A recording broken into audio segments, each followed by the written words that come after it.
I'm Ludibelio, 64 years old. Radio manager, a news anchor dito sa Palawan. Sabi nga, age is just a number. Kahit senior na ako, join pa rin ako sa marathon, Zumba at hiking. Ang secret ko, MX3 capsule. I've been using it for more than 15 years now. Katunayan, lagi ako may baong MX3 sa physical activities ko at kasabay ng proper diet. At sa susunod na akit ko ng bundok, isisigaw ko sa mundo na I am proud to be an MX3 user.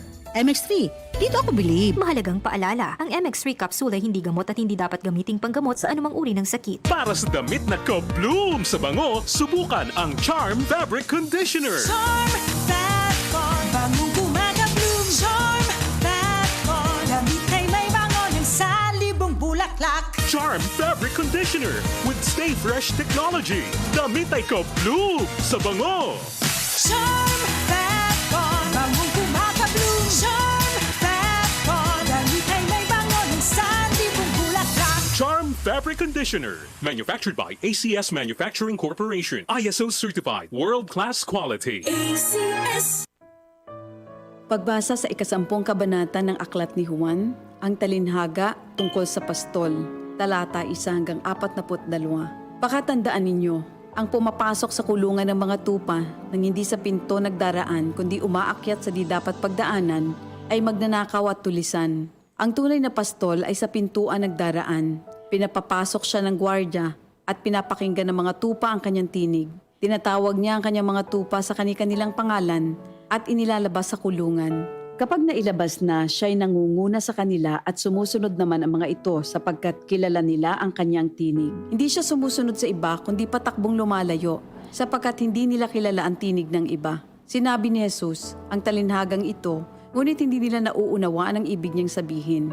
Kaya't muling sinabi ni Jesus, pakatandaan nyo, ako nga ang pintuang dinaraanan ng mga tupa. Ang mga nauna sa akin ay mga magnanakaw at mga tulisan, ngunit hindi sila pinapakinggan ng mga tupa. Ako ang pintuan. Ang sinumang pumapasok sa pamamagitan ko ay maliligtas. Papasok siya't lalabas at makakatagpo ng pastulan. Dumarating ang magnanakaw para lamang magnakaw, pumatay at manira. Naparito ako upang ang mga tupa ay magkaroon ng buhay, ng isang buhay na masagana at ganap. Ako ang mabuting pastol. Iniaalay ng mabuting pastol ang kanyang buhay para sa mga tupa. Ang bayaran ay tumatakas kapag may dumarating na asong gubat. Iniiwan niya mga tupa palibhas ay hindi siya pastol at hindi kanya ang mga ito. Kaya't sinusunggaban ng asong gubat ang mga ito at binubulabog. Tumatakas siya palibhas ay bayaran lamang at walang malasakit sa mga tupa. Ako nga ang mabuting pastol. Kung paanong kilala ko ng Ama at siya kilala ko, gayon din naman kilala ko ang aking mga tupa at ako'y kilala nila. At iniaalay ko ang aking buhay para sa aking mga tupa. Mayroon akong iba pang mga tupa na wala pa sa kulungang ito. Kinakailangan sila'y ipasok ko rin at papakinggan naman nila ang aking tinig. Sa gayon magiging isa na lamang ang kawan at isa ang pastol. Dahil dito'y minamahal ako ng Ama sapagkat iniaalay ko ang aking buhay upang ito'y kunin kong muli. Walang makakakuha ng aking buhay kusa ko itong ibinibigay. Mayroon akong kapangyarihang ibigay ito at kuning muli. Ito ang utos na tinanggap ko sa aking Ama. Dahil sa mga pananalitang ito, hindi na naman nagkaisa ng palagay ang mga Hudyo. Marami sa kanila nagsabi, talagang sinasapian na ito ng demonyo at nababaliw. Bakit ba kayo nakikinig sa kanya? Sinabi naman ng iba, hindi nakakapagsalita ng gano'n ng isang sinasapian ng demonyo.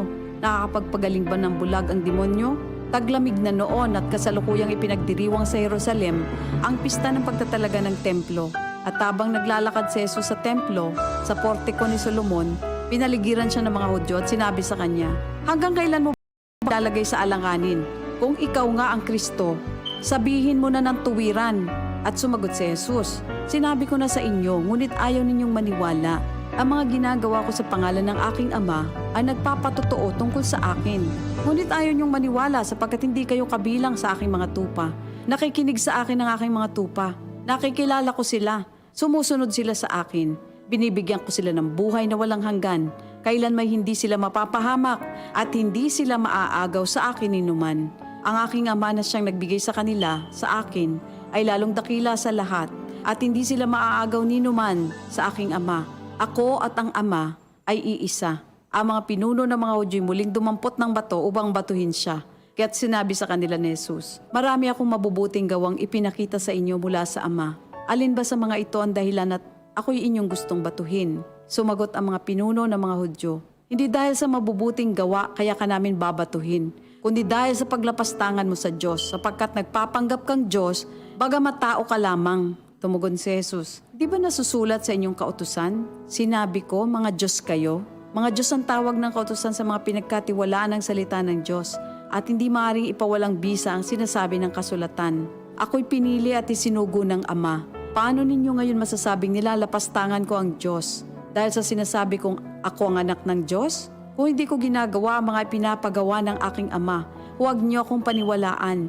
Ngunit kung ang ginagawa ko ay ang mga ito, paniwalaan ninyo ang aking mga gawa kung ayaw ninyong maniwala sa akin. Sa gayon matitiyak ninyong nasa akin ang Ama at ako'y nasa Kanya. Kaya tinangka naman nilang dakwin si Jesus, ngunit siya'y nakaalis. Muling pumunta si Jesus sa ibayo ng Jordan sa pook na dating pinagbautismohan ni Juan. Habang naroroon siya'y maraming lumalapit sa Kanya. Sinasabi nila, si Juan ay walang ginawang himala, ngunit totoo ang lahat ng sinabi niya tungkol sa taong ito. At doon, maraming sumampalataya kay Jesus. Ito ang salita ng Diyos. DCXL News, ang himpilan ng RMN.